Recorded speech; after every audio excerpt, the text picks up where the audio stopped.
Ես ողջունում եմ մեր բոլոր ռադիո լսողներին եւ ռադիո դիտողներին, դուք դիտում եւ լսում եք Գործարար Ալիքը, հարմուղեղով հաղորդաշարի տաղավարում այսօր ես եմ Լիանա Խաչատրյանը եւ մեր հյուրն է քաղաքակրթական եւ մշակութային հետազոտությունների կենտրոնի վերլուծաբան Աննա Գևորգյանը, բարեցես Աննա։ Ամեն ինչ ճիշտ է, չէ՞։ Այո, ճիշտ ներկայացրեցի։ Մի քիչ, այսպես ասենք, խախուրն եւ խառը թեմա ենք այսօր ընտրել, որովհետեւ նախընտրական թոհուբոհը արդեն սկսվել է, մի կողմ թողնենք կուսակցական, միջկուսակցական, այսպես ասենք, հարվածները միմյանց, նաև բավականին բուռն քննարկումներ են գնում վերլուծաբանական դաշտում, փորձագիտական դաշտում, հասկանալի է, մարդիկ ունեն տարբեր տեսակետներ, մարդիկ կարող են նաև հարել տարբեր կուսակցությունների, բայց իմ դիտարկումներով վերջի շրջանում բավականին, ինչպես նաև իդեպ նախկին ընտրությունների ժամանակ թիրախավորվում էր այսպես կոչված նեյտրալությունը։ Դիտարկվում էր, որ քաղաքական դաշտում նեյտրալիտետ պահելը, փորձել ամեն ինչին կողքից նայելը դավաճանության պես մի բան է, հա, գլուխը ազատելու հնարք եւ այլն։ Եվ ձեզ մասնավորապես հենց այդ նեյտրալության գծի վրա հաճախ են թիրախավորում, ինչպես եք դուք տեսնում այս խնդիրը, արդյոք սա խնդիր է եւ ինչպես եք դուք արձագանքում։ Շնորհակալություն շատ եւ հրավերի եւ այս իրականում կարծում եմ շատ կարեւոր խնդրին անդրադառնալու հնարավորության համար։ Իսկապես այդ անաչառություն տերմինը ինքնին դարձել է այսպես եւ հեգնանքի առարկա եւ հատուկ թիրախավորման առարկա եւ իհարկե շատ թյուրընկալումներ կան թե ինչ ասել է անաչառություն, բայց երևի սկսենք նրանից, որ ընդհանրապես նման վերաբերմունքը վերլուծական հանրությանը, մեդիա դաշտին, բոլոր այն դերակատարներին, որոնք ձեր նշած այդ կուսակցությունների միջև այդ թեժ պայքարից պիտի մի քայլ ետ կանգնած լինեն, իրենք թիրախավորվում են բոլոր այն իրավիճակներում եւ բոլոր այն հասարակություններում ու պետություններում, որտեղ կա այդ խիստ բևեռացվածությունը, որովհետեւ երբ այդ բևեռացվածությունը կա, երբ առաջին պլան է գալիս այդ փրկիչների ու դավաճանների խոսույթը, երբ երկու կողմն էլ ներկայացնում են, որ սա ոչ թե ինչ որ կուսակցության շահ է, ոչ թե միայն գաղափարների պայքար է, այլ կենաց ու այսպես ասած կռիվ է, այդ իրադրության մեջ ամենաանողոք քննադատությանը հենց ճիշտ է ենթարկվում են նրանք, ովքեր փորձում են ի վերջո սթափությունը չկորցնել եւ իրենց դիրքից բացատրել, որ սա հերթական նախընտրական շրջանն է, գուցե շատ ավելի լուրջ, այսպես ասած աշխարհաքաղաքական բաղադրիչով, բայց միևնույն է աշխարհի վերջը չի եւ փրկիչներ ու դավաճաններ չկան, կան գաղափարներ, կան ընտրված արտաքին քաղաքական եւ ներքին քաղաքական ինչ-որ վեկտորներ եւ յուրաքանչյուրը ազատ է ընտրելու այս կամ այն կողմին պաշտպանել որպես քաղաքացի, բայց որպես դերակատարել այդ անաչառության հարցը, ինչպես ասեցի, թյուրիմացաբար է վերլուծվում։ Ինչ է նշանակում լինել անաչառ։ Հասարակական դերերի մեջ կան դերեր, որոնք պիտի լինեն ոչ թե ապա քաղաքական, այլ ապա կուսակցական։ Մեզանում նաև այդ սահմանն է շատ լղոզված։ Մենք հաճախ կհիշեք երևի քաղաքական պահանջներով շարժումներ կային, մարդիկ փողոց էին դուրս գալիս քաղաքական պահանջներով եւ հայտարարում էին, որ սա քաղաքական շարժում չի, նկատի ունենալով, որ կուսակցական չի, բայց շփոթում են քաղաքացին, երբ պետությունից ինչ որ պահանջ է ներկայացնում, դա արդեն քաղաքական է, քաղաքական պահանջ է, քաղաքական շարժում է, քաղաքական ակնկալիք է։ Հիմա նույն կերպ այն դերակատարները, որոնք որ պիտի այդ կուսակցական անաչառությունը պահեն, դա ամենևին չի նշանակում քաղաքական առումով լինել անսկզբունք, արժեքներ չունենալ, չգիտեմ, անկախ նրանից դու մեդիա ոլորտի ներկայացուցիչ ես, թե վերլուծական դաշտի, օրինակ նույն վերլուծական կենտրոնները ոչ միայն Հայաստանում, այլ նաև մեզանում իհարկե նոր են ձևավորվում նոր է ձևավորվում այդ մշակույթը, բայց բոլոր այն երկրներում, որտեղ այդ կենտրոնները կամ կայացած անկախ մեդիաները ունեն տասնամյակների, նույնիսկ հարյուրամյակների պատմություն, այնպես չի, որ նրանք բացարձակ արժեքային առանցք չունեն։ Երբ նշում ես հայտնի արևմտյան ինչ-որ վերլուծական կենտրոններ, դու գիտես, որ իրենք ապակուսակցական են, բայց գիտես, որ իրանք օրինակ այս կամ այն գաղափարի կրող են։ Եվ այդ դիտանկյունից են ներկայացնում իրենց վերլուծությունները։ Հիմա որտեղ է ուրեմն այդտեղ անաչառությունը։ Անաչառությունը փաստերի հանդեպ մասնագիտական բարևարկությունն է։ Ես եւ դուք կարող ենք ունենալ տարբեր արժեքներ, տարբեր մոտեցումներ քաղաքական տարբեր ուժերի եւ հոսանքների նկատմամբ, բայց եթե ես եւ դուք մասնագիտական տեսանկյունից բարևարկություն ցուցաբերենք, մենք պիտի ներկայացնենք նույն փաստերը, մոտավորապես նույն եզրահանգումներով, բայց դրան կարող ենք տարբեր նշաններ տալ։ Նույն եզրակացությունը ես կարող եմ համարել որպես բացառիկ հնարավորություն մեր երկրի համար, նույն փաստերի վերլուծությամբ դուք կարող եք ասել, որ սա սարսափելի մեծ անվտանգության ռիսկ է։ Հաշվի առնելով, որ մենք տարբեր մոտեցումներ ունենք դրան։ Հիմա այդ անաչառության սկզբունքը խախտվում է եւ երբ ես օրինակ հանդես գամ որպես վերլուծաբան, բայց ոչ թե իմ եզրակացություններում տարբերվեմ ձեր եզրակացություններից, այլ կեղծեմ փաստերը։ Եվ դրա դեմ է, որ շատ հաճախ փորձում եմ այսպես ձայն բարձրացնել եւ ինչպես նշեցիք, այդ թիրախավորման ալիքը որպես կանոն այդ ժամանակ է գալիս, որովհետեւ մենք ունենք վերլուծաբանների մի հսկա այսպես ասած խումբ, որոնք ներկայանում են որպես վերլուծաբան, գիտնական, պրոֆեսոր, դասախոս, մտավորական, այդ չարչրկված բառով, եւ ոչ թե իրենց եզրահանգումներն ու դիտանկյուններն են տարբեր, այլ ուղղակի կեղծ փաստեր են ներկայացնում։ Եվ այսա արդեն պետքա իմ կարծիքով իր մասնագիտության հանդեպ հարգանք ունեցող յուրաքանչյուր մեկի համար կարևոր լինի դրա մասին բարձրաձայնելը։ Եվ իսկապես այդ ես արդեն երբեմն ինձ թվում է ազարտի ընկած եմ այդ անաչառ բառը նույնիսկ շահագործում, բայց ուզում եմ տեղ հասցնել այդ փաստը, որ պիտի լինեն հասարակության մեջ դերեր, որոնք պիտի լինեն հնարավորինս վերկուսակցական, չտրվեն այն գայթակղությանը, որ փորձեն փաստեր կեղծել հանուն ինչ խմբերի շահերի, որովհետև ինչքան էլ մենք փորձենք իդեալական պատկեր երևակայել, երբ կա քաղաքական դաշտ եւ կան կուսակցություններ, իրենց մոտ սկզբունքը մոտավորապես այսպես է, այնինչ արգելված չէ օրենքով թույլատրելի է։ Մեր մասնագիտությունների դեպքում դրան եւս մեկ շերտ է ավելանում մասնագիտական բարևարկությունը, որևէ բան կարող է օրենքով արգելված չլինել, օրինակ ճշմարտության կեսը ասելը եւ դրա վրա վերլուծություն կառուցելը։ Բայց դու որպեսի շարունակես հարգանք վայելել քո համքարության մեջ, ինքդ քո մասնագիտությունից չհիասթափվել, այդ երկրորդ շերտը նույնպես գործում է օրենքից։ Ես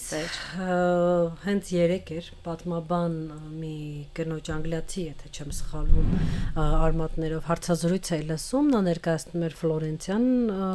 վերածննդի ժամանակաշրջանը, ներկայացնում էր, որ անգամ երբ իշխող ընտանիքները, հա, Մեդիչիի նման ծանր հրետանի, այսպես ասենք, ընտանիքները երբ եկան եւ փաստացի իշխեցին, քանի որ երկրում կար քաղաքում, հա, կար ռեսպուբլիկայի մասին որոշակի պատկերացումներ, իրենց ներուժի մասին որոշակի պատկերացումներ, անգամ նման իրավիճակում իշխանությունը անսահմանափակ չէր, որովհետև մարդկանց գլխի մեջ կար պատկերացում, որ ինչ որ ձևեր պահպանում էին, հա, իշխանությունները։ Ինչու սա ասացի, որտեվ նույն պատմաբանը ասաց, երբեմն կիսահաղթանակը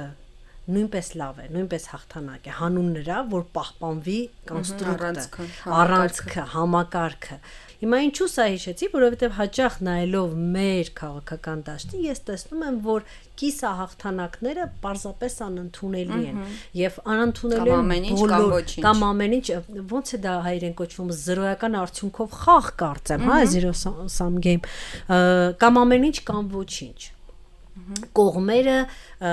չեն տեսնում որևէ մի հանգույց, որևէ մի կետ, որտեղ կարելի է հանուն, չգիտեմ, պետության բարգավաճման, ազգի բարգավաճման կամ չգիտեմ ինչի, գալ պայմանավորվածության, գալ փոխըմբռնման, բավարարվել կիսահաղթանակներով։ Եվ ես խոսում եմ երկու կողմերի մասին, թե իշխանություն, թե ընդդիմություն։ Շատ փորձագետներ ասում են, որ ամենակործանարար բանը որևէ կոնստրուկտի, դա կլինի միապետություն, դա կլինի հանրապետություն, դա կլինի պարզապես պետություն ինչ որ, դա հենց այսպիսի զրոյական արդյունքով խաղն է։ Ձեր դիտարկումն է։ Ես իհարկե մեծամասամբ համաձայն եմ ձեր դիտարկումների հետ եւ իսկապես բոլոր այն իրադրություններում, որտեղ որ պարզապես համակարգը ոչնչացնելու նպատակ կա, այդտեղ առաջ է գալիս այդ միտումը, որ կոմպրոմիս լինել չի կարող, փոխզիջում լինել չի կարող։ Պիտի հակառակ կողմը գոյություն չունենա եւ հաճախ նույնիսկ մենք տեսնում ենք, որ հանրայնորեն նույնիսկ ֆիզիկական հաշվեհարդարի, այսպես ասած, սպառնալիքներ են լինում, այլ չասած, որ երբեմն փորձ է արվում նաև դա իրականացնել։ Ես վերջերս նաև իրանական համատեքստում են հաճախ հիմա 46-47 տարի հետո փորձում վերլուծել, թե այդ ինչ իրադրություն էր շահական Իրանի համատեքստում, որ այդպես ողջ հասարակության պահանջում էին այդ համակարգի պարզապես փլուզումը, առանց հանուն անկեղծության գրեթե բոլոր գիտական աշխատությունները խոսում են նրա մասին, որ առանց մինչև վերջ պատկերացնելու, թե փոխարենը ինչ համակարգ է ստեղծվելու։ Շատ վերլուծաբաններ կան, կներեք իրավիճակ, ով ուզում է լինի, մենակ ինքը չլինի։ Հա, կներեք իհարկե մասնագիտական 30 տարին դա ենք լսում ամեն։ Հա, իմ այդ մասնագիտական ոլորտից համատություններ բերեմ, բայց կարծում եմ դա էլ է հիմա կարևոր քննարկման թեմա մեր հասարակության համար է։ Ստեղծվել էր մի իրավիճակ, երբ իսկապես ընդհանրապես չէր քննարկվում, թե կարևոր չի հետո ինչ է լինելու։ Մարդիկ, որ 90%-ից ավելի մասնակցությամբ քվեարկում էին իսլամական հանրապետություն ստեղծելու օգտին, նրանց ճնշող մեծամասնությունը գաղափար չուներ ինչ է նշանակում ունենալ իսլամական հանրապետություն։ Կարևոր էր, որ շահին մերժեին։ Եվ հիմա շատ պատմաբաններ հետահայաց նայելով, օրինակ այն օրը լսում էի Մոհսեն Միլանիին, շատ հայտնի պատմաբան է, Իրանի մասնագետ, ասում էր, որ հիմա տվյալները երբ վերլուծում ենք, իհարկե դեսպոտական ռեժիմ է եղել, դիկտատորական ռեժիմ է եղել, բայց փորձում էր վերլուծել, որ տվյալների ինչ աստիճան ուռճացված պատկերացումներ են եղել հասարակության մեջ, օրինակ, չգիտեմ, նույնիսկ 2-3 քաղբանտարկյալ ունենալն է վատ որևէ պետության համար, բայց երբ ունես օրինակ մի քանի 100 բանտարկյալ, բայց հասարակության մեջ կան ընկալումներ, որ դրանք տասնյակ հազարավոր են, շատ ավելի մեծ է ատելությունը լինում իշխանության հանդեպ եւ փոփոխության հանդեպ այդ մղումը առհասարակ մի տեսակ հաջորդ օրվա մասին խոսակցությունների տեղ չի թողնում, այսպես ասած։ Հիմա ինչ վերաբերում է մեր կոնտեքստին, ես կարծում եմ, որ ամենից առաջնայինը այն է, որ մենք այդպես էլ կոնսենսուս չունենք, թե մեր պետության մասին, երբ խոսում ենք, ինչ նկատի ունենք։ Ինչպիսին պիտի լինի այդ պետությունը։ Մենք եւ իշխանությունը եւ ընդդիմությունը, երբ լսում ենք, հաճախ պատկերացում կարելի է կազմել, որ իրենցով է սկսվում պետությունը։ Չէ, իշխանությունը փորձում է անվերջ ցույց տալ, որ իրենցից առաջ ամեն ինչ արվել է ինչ որ սխալ ձևերով, պատկերացում չի եղել պետության մասին եւ այլն։ Այդ պահին ընդդիմությունը քննադատում է իշխանություններին, բայց բավական է փորձես համեմատություններ տանել ներկա ինչ որ խոսույթի եւ 90-ականների խոսույթի միջև եւ հիմա էլ ընդդիմությունն է ասում, որ դա բոլորովին այլ իրադրություն էր, այ հիմա է, որ քաղաքական ինչ որ առճակատումներ կան, բայց երկուսն էլ բնականաբար իրականությանը չեն համապատասխանում, չէ՞։ Ես այս թեմայով առիթ եղել այելի ասելու, ես շատ սիրում եմ 90-ականների մամուլը թերթել եւ այդպես անանուն երբ փորձում եմ ինչ որ հատվածներ ելույթներից, հարցազրույցներից առանձնացնել, անպատկերացնելի է, թե մենք ինչքան նույն փակ շղթայի մեջ նույն թեմաներն ենք քննարկում, նույն հարցերով ենք իրար մեղադրում եւ նույն պատճառներով իրար դավաճան ենք ասում։ Ու կապ չունի, որ այն ժամանակ ճակատամարտ հաղթած պետություն էինք, իսկ հիմա պարտված պետություն ենք։ Մոտեցումները դավաճանության, թշնամության, պետության հանդեպ վերաբերմունքի շատ նույնական են։ Ու էլի վերադառնալով այդ անկախ անաչառ դերակատարների հարցին, ես օրինակ շատ կարևորում եմ, որ բոլոր այն պատմական շրջափուլերում, երբ մենք ճակատագրական որոշումներ կայացնելու առջև ենք կանգնած եղել, ցավոք սրտի այդ անկախ անաչառ դերակատարները այն աստիճան կախվածություն են ունեցել տարբեր կուսակցություններից, որ իրենց գործառույթը չեն իրականացրել։ ու որ լսենք նույն կուսակցությունները իրենք էլ են անverջ այդ մտավորականներ կոչվածին մեղադրում, ուղղակի խնդիրն այն է, որ բոլորը ակնկալում են, որ լինես անկախ անաչառ եւ իրենց հետ համամիտ։ Այս երրորդը պարտադիր է։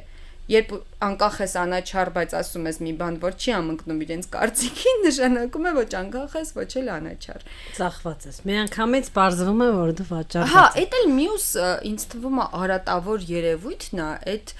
մի կողմից մեր հասարակությունը շատ բարձր վստահությամբ հասարակություն է, ես կարող եմ ասել, օրինակ բավականն է փորձես ինչ-որ մի ծրագիր իրականացնել ու դու զգում ես, որ տարբեր բիզնեսի ոլորտից, սպասարկման ոլորտից մարդկանց հետ ում հետ առաջին անգամ ես հանդիպում, այնպեսի բարձր վստահության մակարդակ կա եւ կարող ես ինչ-որ բան պայմանավորվել ու գիտես, որ մարդիկ չեն կասկածում, որ դու կարող ես իրենց, այսպես ասած, խաբել։ Մյուս կողմից այդ փոխվստահության մակարդակը էս դաշտում, որտեղ միտք է ասվում, որտեղ հանրային խոսք է ասվում, այնքան շատ են միմյանց նկատմամբ այդ ձեր նշած ծախվածության նախատրամադրվածությամբ միմյանց հանդեպ ես կարծում եմ, որ դա շատ տխուր միջավայր է ստեղծում բոլորիս համար, որովհետև շատ դժվար է իրականությունից հեռու է, գոնե իմ շփման, հա, ելնելով մասնագիտությունից տարբեր քաղաքական հայացքների տեր մարդկանց հետ ենք շփվում, եւ ես տեսնում եմ, առնվազն ունեմ հստակ տպավորություն, որ մարդկանց մեծ մասը իրոք հավատում է այն ամեն ինչի մասին ինքն խոսում է, իրոք մտածում է, որ չգիտեմ, Եվրոպայի, Ամերիկայի կամ Ռուսաստանի հետ Հայաստանի Հանրապետության ավելի լավ կլինի, ելնելով իր ինչ-որ պատկերացումներից եւ երկրի բարօրության մասին, իր ընկալումներից։ Այսինքն, չգիտեմ, ես չեմ հանդիպել ինչ-որ մեկին, որ կարող եմ մատով ցույց տալ, ասել այ վաճառված է բացահայտ։ Մարդիկ իսկականից որպես կանոն հիմքում կա որոշակի արժեքային համակարգ։ Դրա համար մի քանի փաստարկ են բերում որպես կանոն։ Փաստարկներից մեկն այն է, որ տարիներ առաջ այդպիսի խոսակցություններ եմ, պնդումներ եմ լսել, փաստարկներ, որ եղել են, երբ նոր էր Facebook-ը ակտիվանում, այսպես ասած, հանրային կարծիք ձևավորողներ են եղել, որոնք հետո հեղափոխությունից հետո պարզվել է, որ ինչ որ փաստեր են ի հայտ եկել, որ նրանք աշխատել են ինչ-ինչ իշխանական, պետական համակարգերում եւ այդ վատ փորձառությունը հաշվի առնելով բոլոր մյուսներին փորձում են այդ ակնոցով նայել։ Հետաքրքիրն է, որ այդ նույն մարդիկ, որոնց պատճառով այդ վատ փորձառության առիթը ունեցել է այս հասարակությունը, այդ առաջնագծում են մյուսներին, այսպես ասած, մեղադրելու, այսինքն իրենց արշինով չափելու մոտավորապես այդ բանն է,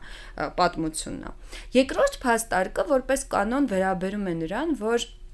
այ հատկապես վերլուծական դաշտում, նաև մեդիատիրույթում, եթե այս կամ այն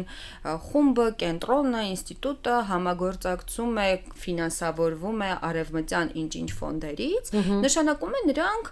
ծախել են իրենց մոտեցումները, իրենց կարծիքները եւ դա իրենց մոտեցումներն ու կարծիքները չէ, որը արտահայտում են։ Սրա հետ կապված կուզեի մի փոքր ավելի բացենք փակագծերը, հա։ Նախ 90-ականներից սկսած անկախ Հայաստանի առաջին իսկ օրերից Հայաստանի Հանրապետությունը հասկացել է, որ եթե ինքը ուզում է ժողովրդավարական, ազատ եւ անկախ պետություն դառնա, իրեն աջակցություն է պետք, որտեղից պիտի ստանար այդ աջակցությունը։ Արևելյան երկրները, որոնք սարսափում են ժողովրդավարությունից, անկախությունից եւ ազատությունից, բնականաբար ոչ իրենց երկրի ներսում, ոչ էլ երկրից դուրս նման հեռանկարով ծրագրերի չեն ֆինանսավորում։ Ասենք անհնար է պատկերացնել, որ, չգիտեմ, Հյուսիսային Կորեային կարելի է դիմել եւ ասել, որ ուզում ենք ծրագիր անել, որ Հայաստանում անկախ մեդիա հիմնենք եւ Հյուսիսային Կորեան գրգռված լինի, որ մեզ օգնի այդ հարցում։ Ճիշտ է, ովքեր պիտի օգնեին։ Պիտի օգնեին այն երկրները, որոնք առաջամարտիկ էին այդ գործում։ Ու սա ամենևին չի նշանակում, որ իրենք աշխարհի ամենաարդարն են, ամենաճիշտն են, միշտ ինչ անում, լավ են անում։ Ոչ, սա նշանակում է, որ այդ երկրները, եվրոպական երկրներն ու Ամերիկայի Միացյալ Նահանգները իրենց համար որպես նաև արտաքին քաղաքական շահ էին սահմանել, որ ինչքան ավելի շատ անկախ եւ ժողովրդավարական երկրներ լինեն, այդքան իրենց շահերի դիտանկյունից լավ կլինի, որովհետեւ խաղի կանոնները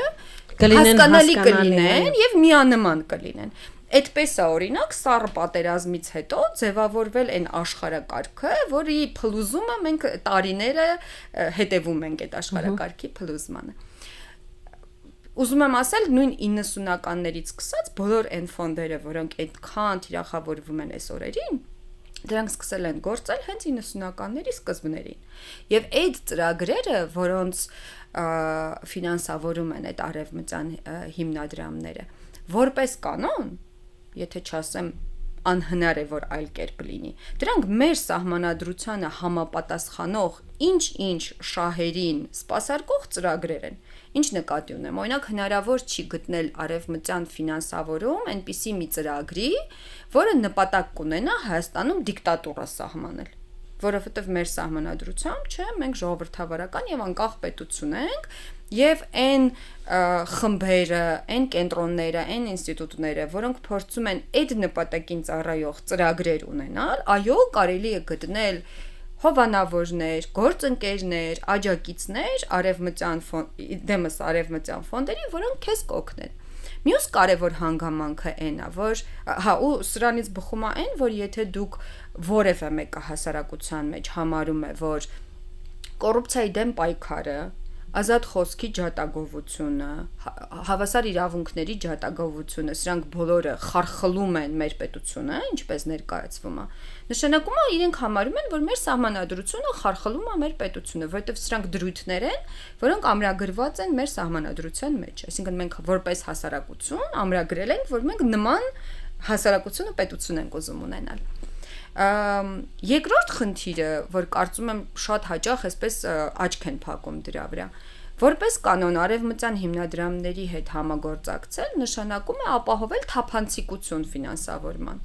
Անհնար է ունենալ որևէ մի ծրագիր արևմտյան հիմնադրամի հետ ֆինանսավորվող, որի լուսաբանման մեջ նշված չլինի ծրագիրն ինչի մասին է մեկ, եւ երկրորդը ով է ֆինանսավորում այդ ծրագիրը։ Որպես կանոն օրինակ հենց անցյալ շաբաթ մեր կենտրոնը կազմակերպել էր մի ճանաչողական այց եվրոպացի եւ ամերիկացի լրագրողների եւ վերլուծաբանների համար Հայաստան, այս նախընտրական շրջանում ավելի լավ պատկերացնելու քաղաքական համատեքստը, եւ դա մի ծրագիր էր, որ ֆինանսավորել էր ԱՄՆ գերմանական Մարշալ հիմնադրամը։ Մեր բոլոր լուսաբանման տեքստերի տակ այդ մասին գրված է։ Հիմա սրա կողքին մենք ունենք երկրներ, էլի մոդայի տրվելով անուններ չտանք։ Կան երկրներ, որոնց շահերից այդքան էլ չի բխում, որ մենք լինենք ժողովրդավարական, անկախ, բայց դա փղիկն էր։ Այո, ինքնիշխան, եւ դա էլ իրենց շահերից է բխում, այսպես ասած։ Բայց իրենց առանձնահատկությունն այն է, եւ դա իրենց պետության առանձնահատկությունն է նաեւ, որ իրենք չունեն թափանցիկություն եւ չունեն այդ հաշվետվողականության ինստիտուտը։ Այլ կերպ ասած, այն թե օրինակ այդ փղիկին վերագրվող ծրագրերը, ինչ ծրագրեր են, ովքեր են ներգրավված եւ կոնկրետ ում ֆինանսավորմամբ են գործում, ես կարծում եմ շատ դժվար է դա պարզելը, որովհետև իրենց մշակույթի մեջ չունեն այդ պահանջը ոչ թափանցիկության, ոչ էլ հաշվետվողականության։ Հիմա այս փաստարկները թյուրիմացաբար շրջանառելով ասում են, որ այդ պոակի հայտնի է այդ առաջին դրվագը վատ փորձառության դարձել է պոակի մասին քաղաքական հասարակական միֆ, երկրորդն էլ դարձել է արևմտյան ֆինանսավորմամբ գործելու մասին ծախվածության էլի միֆ։ Եվ դրանք սենց անverջ դրանով ծխածածկույթ են այսպես սարքում, որ որևէ մեկը, որ փորձում է այդ կուսակցական շահերից վեր ինչ որ դիրքորոշում հայտնել, իրան այդ երկու պիտակներից մեկը կպցնում են, որովհետև դա ամենակարճ ճանապարհն է ուղղակի մարդուն ապա լեգիտիմացնել։ Անդիմանամ ձեզ մի փոքր։ Մարդիկ ովքեր հա ձեզ կլսեն, կասեն լավ, եթե մենք խոսք գործ ունենք անհատների հետ, գործ ունենք հասարակական կազմակերպությունների հետ, այստեղ ամեն ինչ կարծես թե պարզ է, խաղի կանոնները հասկանալի են, բայց երբ մենք գործ ունենք պետության հետ, երբ որ Եվրամիությունը մեծ հաշվով կանգնում ասում է, որ մենք կօգնենք իշխանություններին պայքարելու հիբրիդային պատերազմում, փաստացի դա նշանակում է, որ Եվրամիությունը օգնելու է Հայաստանի Հանրապետության իշխող ուժին մնալ իշխանության։ Որովհետև եթե դրան ինչու ենք մենք այդպես կարծում, որովհետև իշխող ուժը հայտարարում է, որ մեծ հաշվով իր հիմնական ընդդիմախոսները ու կարող է ուղիղ չի հայտարարում, կարող է տակից է հասկացնել տալիս, բայց արդյունքը մենք բոլորս նույն կերպ ենք հասկանում, հա, որ իր հիմնական ընդդիմախոսները այդ հիբրիդային սպառնալիքի ներկայացուցիչներն են, հետևաբար, եթե Հայաստանին օգնում են դիմակայել հիբրիդային սպառնալիքին, Հայաստանին օգնում են, որպեսզի իշխող ուժը մնա իշխանության, որտեղ է այստեղ դեմոկրատիան, մարդու իրավունքները եւ այլն եւ այլն։ Շնորհակալություն շատ, այս մյուս կարևոր թեման էլ բերելու մեր խոսակցություն, որովհետեւ իսկապես դա էլ է շատ, այսպես ասած, շահարկվում։ Հիմա փորձենք վերջից գալ։ Նախ այն, որ իշխանությունները, որոշ դերակատարներ իշխանություններից փորձում են ցանկացած ընդդիմախոսություն տեղավորել այդ հիբրիդային պատերազմի մեջ, իհարկե դա անընդունելի է, դա շատ հարմարավետ շապիկ է, այսպես ասած, ցանկացած մեկին ասել, որ այ դու այդ պատերազմի մասնակից ես։ Դա իհարկե շատ կարևոր մի հարց է, որ պիտի կարողանան իշխանությունները այսպես քաջություն գտնել իրենց մեջ եւ տարանջատել ընդդիմախոսությունը այդ կեղծ տեղեկատվական գրոհներից։ Բայց հիբրիդային պատերազմ ասվածը, ինչքան էլ որ այդ հիբրիդային տերմինը հիմա դարձել է հեգնանքի, ծաղրանքի առարկա, ինքը հիբրիդային սպառնալիք է դարձել մեր բոլորիս համար ինքը այդ տերմինը, բայց մենք ունենք փաստական տվյալներ նրա մասին, որ վերջին տարիներին Հայաստանի Հանրապետության պետական գերատեսչությունների եւ նաեւ տեղեկատվական դաշտի վրա շատ մեծ ալիքով ուղղորդված գրոհներ են իրականացվում։ Հիմա անտեսել դա նշանակում է ուղղակի իրականությունից կտրվել, որովհետև եւ կիբերանվտանգության ոլորտի մասնագետները դրա մասին բազում վերլուծություններ ու հաշվետվություններ ունեն։ Այս վերջերս լսում էի կիբերանվտանգության մասնագետներից Արթուր Պապյանին, որը ներկայացնում էր, որ օրինակ հաշվի առնելով են հանգամանքը, որ բոլորին հայտնի դարձավ, որ օրինակ Հայաստանի վարչապետը WhatsApp-ը սիրում է օգտագործել երբեմն օրենքել խախտելով պետական ինստիտուտների հետ կապ հաստատելու համար, կոնկրետ WhatsApp-ի հաշիվների նկատմամբ հայաստանյան շատ մեծ գրոհ է սկսվել, կեղծ հաշիվներ են բացվում, այդ հաշիվներից մարդկանց հրավերներ են ուղարկվում, տարատեսակ ինֆորմացիա ստանալու համար նամակներ են ուղարկվում, սա բոլորը տեղավորվում է այդ հիբրիդային կոչված պատերազմի շրջանակներում եւ դրա կողքին կա նաեւ տեղեկատվական գրոհները, կեղծ տեղեկատվական, օրինակ նրա մասին, որ Հայաստանը համաձայնվել է, որ 300,000 ադրբեջանցիներ պիտի վերադառնան Հայաստան, որ 10 մզկիթ է կառուցվելու իրենց համար, որ այս շինարարական բումը իրականում մեզ համար չի, այլ այդ եկող ադրբեջանցիների համար է, որ Սյունիքը արդեն վաղուց տրված է Ադրբեջանին, հազար ու մի այդպիսի բաներ եւ մենք փաստորեն հոգեբանական հանդեպ ցածր վստահության պայման։ Բնականաբար, որովհետեւ այդ հիբրիդային պատերազմ ասվածը մենք նաև կենտրոնով տարվա սկզբին մի ռիսկերի գնահատման զեկույց էինք հրապարակել, այդ զեկույցում առանձնահատուկ բաժին ենք հատկացրել դրան, որ հիբրիդային պատերազմները որպես կանոն հաջողության հասնում են այն պետություններում ու հասարակություններում, որտեղ իշխանության հանդեպ վստահությունը ցածր մակարդակի վրա է, որովհետև երբ չկա այդ ճեղքվածքը վստահության հասարակության ու իշխանության միջև, հնարավոր չի այդ աստիճան հոգեբանական ազդեցություն ունենալ։ Հետևաբար շատ կարևոր է, որ իշխանությունները չհատեն այդ կարմիր գծերը մի կողմից, վստահության բարձր մակարդակ կարողանան ապավել եւ երրորդը, ինչպես նշեցի, ամեն ինչին հիբրիդայինի, այսպես ասած, պիտակ չփակցնեն, որպեսզի այդ տարբերակումը այդքան դժվար չլինի։ Հիմա դրա կողքին, երբ մենք ունենք Եվրամիությունը, որը ինստիտուցիոնալ առումով ամենակայացած կառույցն է, որը ունի գործիքակազմ, գիտի մեթոդներ եւ ձևեր այդ տեղեկատվական գրողների դեմ պայքարելու եւ մենք նաեւ որպես պետություն, էլի ասեցի, անկախություն հռչակելուց հետո մենք սահմանել ենք մեզ համար, որ մենք ուզում ենք եվրոպական տիպի ժողովրդավարական պետություն դառնանք։ Մինչելից հիշեցնեմ 2001 թվականին, երբ որ Հայաստանը դառնում էր Եվրոխորհրդի անդամ, Ռոբերտ Քոչարյանն էր նախագահ այդ ժամանակ։ Ինքը այնտեղ ելույթի ժամանակ ասում էր Հայաստանը վերջապես վերադարձավ իր քաղաքակրթական ընտանիք։ Կարող է մի փոքր բառացի չեմ ներկայացնում, բայց միտքը այդ էր։ Այսինքն բոլոր իշխանությունները անկախություն ի վերջո ազգային պետության եւ անկախ ինքնիշխան պետությունների գաղափարը դա արևմտյան գաղափար է, չէ՞։ Հակառակ դեպքում օրինակ ԽՍՀՄ երբ որ պիտի փլուզման եզրին էր եւ հանրակրվե պիտի անեին հասկանալու համար թե պետությունները ուզում են շարունակել մնան ԽՍՀՄ-ում թե ուզում են անկախ պետություն դառնան, մենք օրինակ կմասնակցեինք այդ հանրակրվեին եւ կասեինք ուզում ենք մնալ։ Եթե այդ արժեքների կրողը չլինեինք եւ չուզենայինք լինել ազգային անկախ ժողովրդավարական պետություն, իսկ մենք չենք մասնակցել այդ հանրակրվեին։ Եվ ուրեմն Եվրամիությունը որպես մեր գործընկեր, պետական գործընկեր, իր ֆունկցիայի եւ գործառույթների մեջ է իր գործընկեր ավելի փոքր միավորին քաղաքական օգնել այդ մեթոդական իմաստով։ Այստեղ եթե մենք դա մեկնաբանում ենք որպես իշխանության օժանդակություն, իսկ դա մեկնաբանում են ընդդիմադիրները, կարծես ակամա խոստովանում են, որ այդ կեղծ լուրերի շահառուները իրենք են։ Օրինակ այդ կեղծ լուրերի մեջ ինչի երբևէ չի հայտնվում, որ օրինակ հենց որ ընդդիմադիրները կան իշխանության 20 մզկիթ են կառուցելու։ Իրենք արդեն պայմանավորվել են Էրդողանի հետ եւ երբ իրենք կան իշխանության 20 մզկիթ են կառուցել։ Վստահ եմ, եթե նման բաներ լինեն, իրենք էլ չէ շահագրգռված կլինեն, որ րոպե առաջ այդ տեսակ տեղեկատվությունը, այսպես ասած, հերքվի, տարածվի,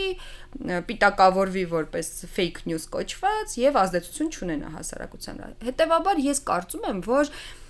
պիտի կոնսենսուս ունենանք քաղաքական ու հասարակական համակարգում, որ կեղծ լուրերը որևէ մեկի շահից չեն կարող բխել։ Այսօր իրենց օգտակար է ճակերտավոր, որ իշխանությունների համար կեղծ լուրեր լինեն։ Վաղը իրենք կլինեն իշխանություն եւ այդ նույն կեղծ լուրերը իրենց մասին է, չէ՞ լինելու։ Ինչպես պիտի պայքարեն ուրեմն դրա դեմ։ Մենք 90-ականներից սկսած բոլոր իշխանությունների օրոք հակառակ թևի վերաբերյալ ունենք այդ կեղծ պատումների մի հսկայական, այսպես ասած, փաթեթներ եւ եթե ուզում ենք ավելի առողջ քաղաքական համակարգ ունենանք, պիտի ունենանք գործիքակազմ դրանց դեմ պայքարելու։ Արդար ազնիվ ընդդիմախոսությունը կարծում եմ շատ ավելի արժեքավոր ապրանք է, քան կեղծ լուրերի ու փաստերի վրա հիմնված։ Հետևաբար ես չեմ կարծում, որ Եվրամիության օժանդակությունը պետությանը, պետական ինստիտուտը օժանդակում է պետությանը պայքարելու կեղծ լուրերի դեմ։ Ինչի ենք մենք անմիջապես, ինչի են ընդդիմադիրները անմիջապես համարում, որ դա ընդդիմադիրների դեմ պայքար է։ Իրենք իրենց ինչ է ասոցացնում են այդ կեղծ լուրերի հետ միանգամից։ Դա մի տեսակ ինչ որ բան է։ Ծուղակ է, որ իրենք իրենց համար ստեղծում են։ Ազգային պետության մասին թերևս ձեզնից անկախ դուք էլ դա նշեցիք ու քանի անգամ բազմիցս երբ ես խոսում եմ տարբեր հյուրերի հետ ընթացիկ դիսկուրսների մասին, դա գալիս հանգնում ենք մի կետի եւ դուք էլ այսօր նշեցիք, որ դեռևս 90-ականներից այս դիսկուրսները մեծ հաշվով, տարբեր ձևով, բայց մեծ հաշվով նույն ուղղությունները կային, գալիս հասնում ենք այն կետին, որ փաստացի մենք երևի թե Հայաստանի Հանրապետության ստեղծման պահից սկսած ունեցել ենք երկուսն էլ ազգայնական, ազգային բառիս այդ ամենաեվրոպական իմաստով, հա, նացիոնալ, հա, ազգային իմաստով երկու տեսլականների բախման հետ գործ ենք ունեցել, որոնք մեծ հաշվով 90-ականներից էլ եղել են, հա, մի կողմը, այսպես ասենք, ազգային պետության այն ճյուղն է առաջ տարել հետ հողերը հավաքելու Բիսմարկյան, հողահավաքի միացյալ միության, որը միայն հայկական թեմա չէ, Բիսմարկը ես իզուր չհիշեցի, որը բավականին տարածված ձև է, ազգային պետության ձևավորման, եւ հաջորդը ավելի կենտրոնանալ նրա վրա ինչ կա, ինչ ստացել ենք, այսպես ասենք, ինչ ստացել ենք սովետական միությունից, ինչ ստացել են կայսրության փլուզման արդյունքում եւ չգնանք ավելի այն կողմ, տարածք եւ այս երկու մեծ հաշվով եւ մի կողմը ավելի սուր դեպի պետականության պահպանմանն է գնում, մյուս կողմը ավելի ազգա էթնիկ կոմպոնենտի պահպանմանն է ավելի շատ տանում, էթնիկ, հոգևոր, մշակութային, այսպես երկու կողմն էլ ամեն ինչն էլ նշում են, այստեղ առաջնահերթությունների հարց է պարզապես, թե չէ։ Ինձ մոտ միշտ հարց է առաջանում, իսկ ինչու պետք է այս երկու ուղղությունները հակադրվեն։ Որովհետև այո, քաղաքական իմաստով, եթե հողերի վերաբերյալ հակադրությունը ես դեռ կարող եմ հասկանալ, բայց մնացած բոլոր այլ նարատիվների իմաստով, ինչու պետք է պետական ազգայինին էթնիկին հակադրվի, ինչու պետք է պետականը եկեղեցուն հակադրվի, ինչու եւ այլն, այսինքն ինչու պետք է այս ամեն ինչ իրար հակադրվեն, սա այդպես էլ չենք հասկանում, բայց փաստացի մենք 30 տարի եւ ավել գտնվում ենք այսպեսի ճգնաժամի մեջ։ Դե նախ կուզեմ անպայման շեշտեմ, որ ես այդ հարցերի մասնագետ չեմ եւ ինքս շատ սիրում եմ մասնագետների լսել ու արտահայտածս հիմա կարծիքները մասնագիտական չեն լինի, որպես քաղաքացի կլինեն։ Ես համաձայն եմ ձեզ հետ, որ այդ խոսույթները առաջին իսկ օրից անկախության եղել են եւ եթե նայում ենք եւ սղագրությունները պարլամենտում քննարկումների եւ այն հոդվածները, որ միմյանց մասին գրվում են, Վանո Վազգեն Սարգսյան հակադրությունները եւ այլն, այս ամբողջի հիմքում այդ տարբեր եւ Վազգեն Մանուկյանի առաջ քաշած այդ համաշխարհային ազգը եւ դրան Լևոն Տեր-Պետրոսյանի առաջ քաշած այն մոտեցումները, որ պետք է սթափ ու ռեալ դիտանկյունով վերաբերվել քաղաքականությանը, իհարկե այստեղ նաեւ տերմինների հարց կա, որովհետեւ արևմտյան ռոմանա-գերմանական լեզուներում այդ nation բառով նաեւ պետությունն է ներառվում մեջը, իսկ մենք ազգայինը մի տեսակ հաճախ շփոթում ենք ազգայնականի եւ էթնիկի հետ եւ այդ շփոթն էլ կա։ Բայց իմ պատկերացմամբ, իմ դիտարկումներով մենք իսկապես ունենք մի կողմից էթնիկ առանցքով համայնքային մտածողության հարց, երբ որ մենք մեզ պատկերացնում ենք որպես ազգային համայնք, որը մենք կայսրությունից այս քարտեզի հետ միասին նաև ժառանգել ենք, բայց նաև չենք հաշտվում այդ ժառանգության հետ, որովհետև մեր համայնքային մտածողության մեջ մենք այդ Վազգեն Մանուկյանի ասած համաշխարհային ազգն ենք, կանք ամենուր եւ մեր պատկերացմամբ այնտեղ որտեղ կանք հատկապես մեր պատմական հողերում եթե կանք, այդտեղից բխեցվում է պատմական իրավունքը, դրանից բխեցվում են եզրահանգումներ, բայց ես կարծում եմ, որ դա կենտրոնանալ է այս քարտեզի վրա ոչ այնքան մոտեցման հարց է, որքան աշխարհակարգի հետ հաշվի նստելու հարց է, որովհետև երկրորդ համաշխարհային պատերազմից հետո ստեղծված այդ աշխարհակարգը, որը 91 թվականին մի հատ փլվեց, բայց ինքը փլվեց միևնույն է այդ երկրորդ համաշխարհայինից հետո ստեղծված խաղի կանոններով, ինքը մի տեսակ հնարավորություն չի տալիս այլ պատկերացումների, բայց շատերը դրա հետ չեն հաշտվում, այսպես ասած։ Եվ այդ մյուս կողմից այդ մոտեցումն է, որ այ իշխանական եւ 90-ականների իշխանությունների պատճառով էր, որ մենք չկարողացանք այլ դիտանկյուն ունենալ։ Հիմա այս իշխանությունների պատճառով է, որ մենք չենք կարողանում ավելի լայն մտահորիզոնով պատկերացնել մեզ աշխարհի քարտեզի վրա։ Եվ էլի մի կողմա դրվում համատեքստ, աշխարհակարգ, հնարավորություններ եւ այլն եւ այլն։ Բայց ինձ համար շատ առանցքային է, որ ես օրինակ համարում եմ եւ ինձ համար դա մի տեսակ անքննարկելի բան է, որ Հայաստանում ապրող ես եւ դուք եւ Հայաստանում ապրող եզդի համայնքի ներկայացուցիչը, ռուս համայնքի ներկայացուցիչը, հույն վրացի համայնքի ներկայացուցիչները շատ ավելի ընդհանուր շահեր ունենք ապրելով Հայաստանում։ Մեզ շատ ավելի նույն կերպ մտահոգում է, թե ինչպիսին է մեր անվտանգության համակարգը, երբ մեր երեխաներին ճանապարհենք բանակ, ինչպիսի բարոյահոգեբանական մթնոլորտում են ծառայելու։ Մեզ հետաքրքրում է, թե մեր առողջապահական համակարգը արդյոք մարդակենտրոն է եւ արդյոք մեր հասարակության մեջ ընդհանրապես մեր ազատ խոսքի իրավունքն է պաշտպանվում մեր այսինքն պետական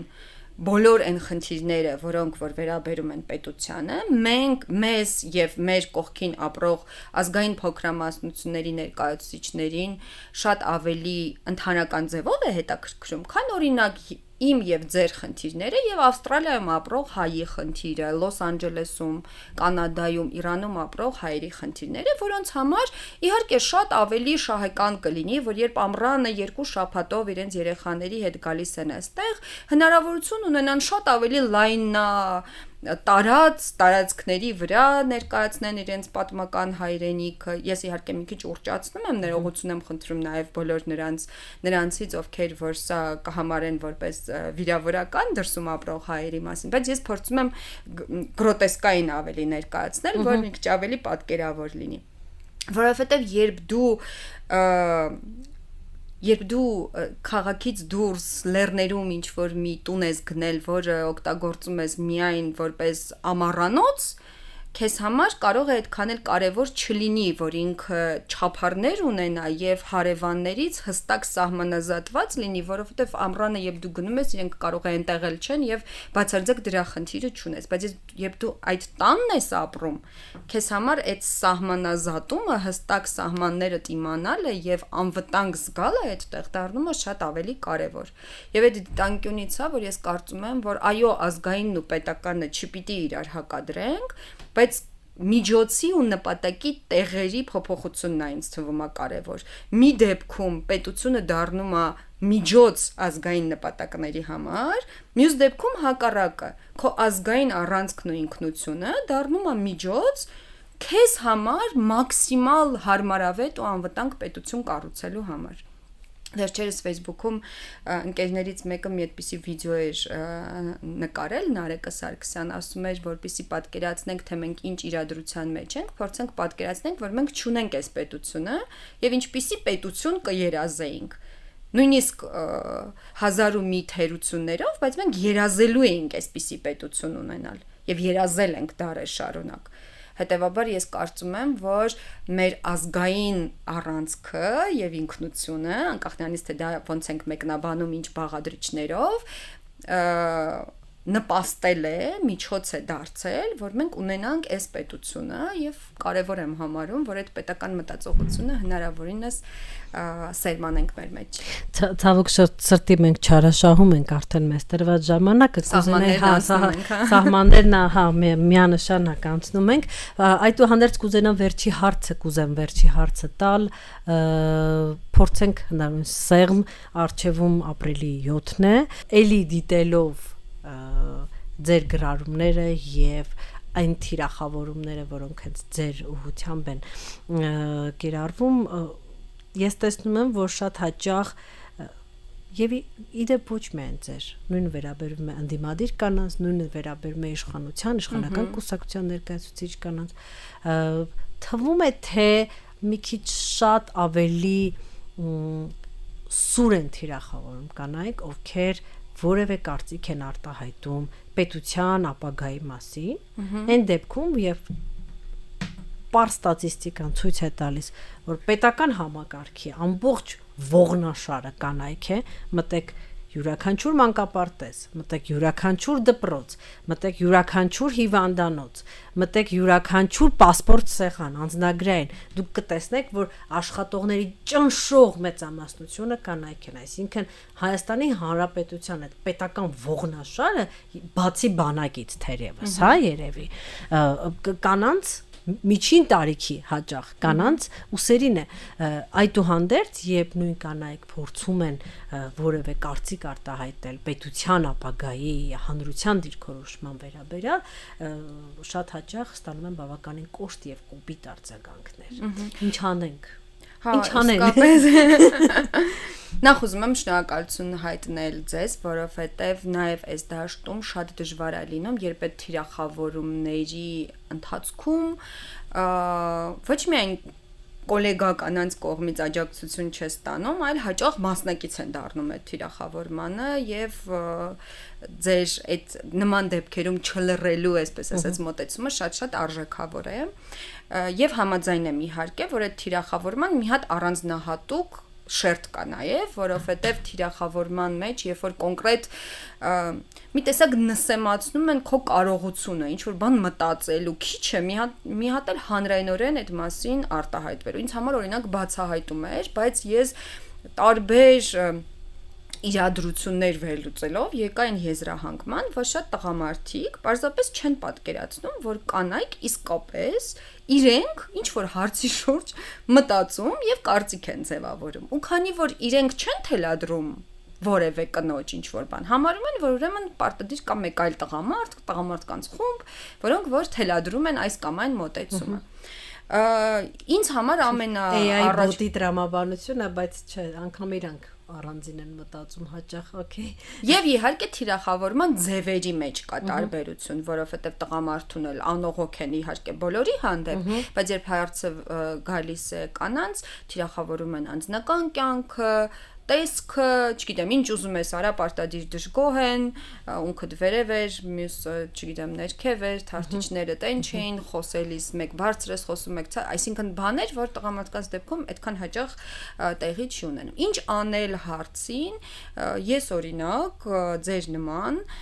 պարզապես չլռելու քաղաքականությունն եմ, այսպես ասած, որդեգրել, անկախ նրանից դա օրինակ ինձ է վերաբերում թե չէ, ես կարծում եմ այդ հարցերի մասին չի կարելի լռել։ Օրինակ մի քանի օր առաջ մեկ գիտական ինստիտուտի աշխատողների մասին խոսելիս, կանանց մասին խոսելիս, մի ոչ այնքան անհայտ մտավորական մեկը, տղամարդ, իրեն թույլ էր տվել ասել այսինչ ինստիտուտի հարեմի կանայք, այսպես ասած։ Հիմա եթե մենք համարենք, որ դա մեկը մեր մասին չի, ասենք, ինչի համար գլուխներս մենք այդ հարեմից չենք։ Այո, մենք այդ հարեմից չենք, ինչի համար խառնվենք, դա մի տեսակ բան է, բումերանգ է, որ հետո գալու է նաև մեզ հասնի, ես կարծում եմ եւ անկեղծ ասած հանուն ազնվության իմ խղճի առաջ արդար լինելու համար պիտի ասեմ, որ չեմ լռել նաև, երբ օրինակ Շուշան Պետրոսյանին էին թիրախավորում եւ թիրախավորում էին ոչ թե իր գաղափարները քաղաքական, այլ օրինակ թե ինչքան է կշռում եւ ինչ տեսք ունի, երբ Արփինե Հովհաննիսյանին էին թիրախավորում, չգիտեմ, երբ Աննա Մկրտչյանին են ազգային ժողովում թիրախավորում, այսինքն կապ չունի կամ իշխանության ներկայացուցիչներին, հիմա հանուն ազնվության ես օրինակ եթե այդ չարչրկված անաչար դիրքից նայելու լինեմ, մեր կառավարության մեջ կին նախարարները